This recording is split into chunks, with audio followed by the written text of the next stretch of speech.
for day 9, we're going to be talking about bokeh effect.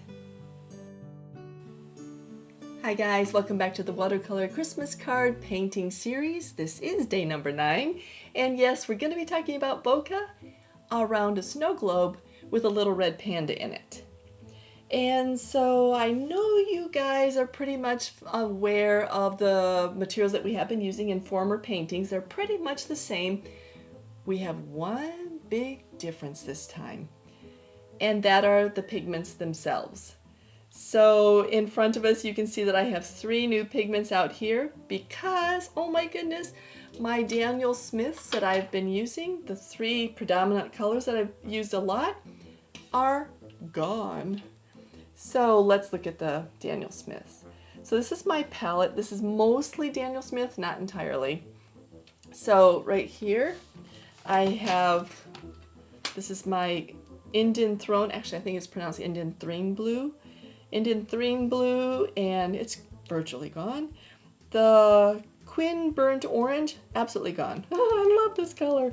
And then my Hansa Yellow Medium, it isn't gone yet, but it will soon be. And so if I'm going to switch out 2 paints, I might as well switch out 3 at the same time. So I'll be switching out all 3 of these. These are my Daniel Smith. And so now for this painting, I don't have a single Daniel Smith in the list. They're all M. Graham. I have 2, Payne's Gray and Phthalo Green. And then the other 3 colors, these 3, are going to be Winsor and Newton. I had to go to the store and buy some colors, and I want to talk about that because I will be painting and you might notice some characteristics that are different, and that is because the paints are different. They're not the same. So anytime you switch out a brand, you're going to have some kind of difference in the color, and it could be that the pigments are the same, but the brand, how they make those pigments, there could be a variation. Or if you have, like in this situation, they look like similar colors, but they're different pigment, you will have a lot of behavior changes that are different. So let's talk about that because it's going to influence how we paint the remainder of these Christmas cards. We have the Indanthrene Blue, and this is my Daniel Smith palette from before, and this is my Winsor Newton palette from now. So my Daniel Smith Indanthrene Blue, you can see that they look the same, and they are pretty much the same. I will say that the Winsor Newton is brighter. I do like it. I like the deeper blue, but this is beautiful. Very, very, very beautiful. Otherwise, they're pretty much the same. This is the Quin Burnt Orange, Daniel Smith. It's a PO48. That means Pigment Orange 48. And I could not find anything, there's hardly any oranges in the Winsor Newton. And I could have gone to another brand, but I just decided, okay, only Winsor Newton. Okay, so long story. So I got what was most equivalent in the Winsor Newton, that was the Burnt Sienna. It looks like the same color, right? But when you look at the Burnt Sienna, it's PR 101. PR means Pigment Red 101, and this is a transparent red iron oxide. It's beautiful. It's absolutely a beautiful color. But this is going to be an orange, and this is going to be a red, and this red and this blue will interact. When they interact, they will make almost a black. And it depends on the brand, but some will make very dark black and others will make this kind of a nutty black. Now my Quin Burnt Orange, I would mix it with the blue and I could get a really nutty brown.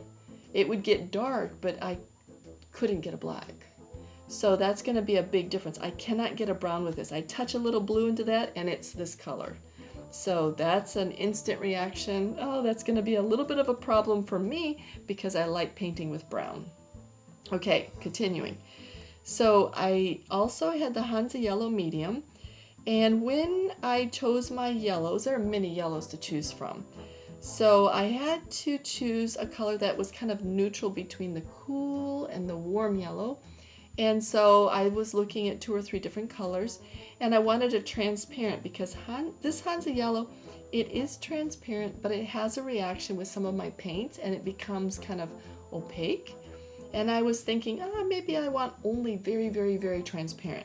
So I think this is called transparent, or at least semi-transparent. This is very transparent.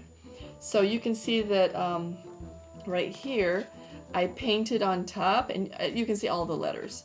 So you can see how transparent that is. And by the way, this burnt sienna is very transparent, and this one is semi-transparent.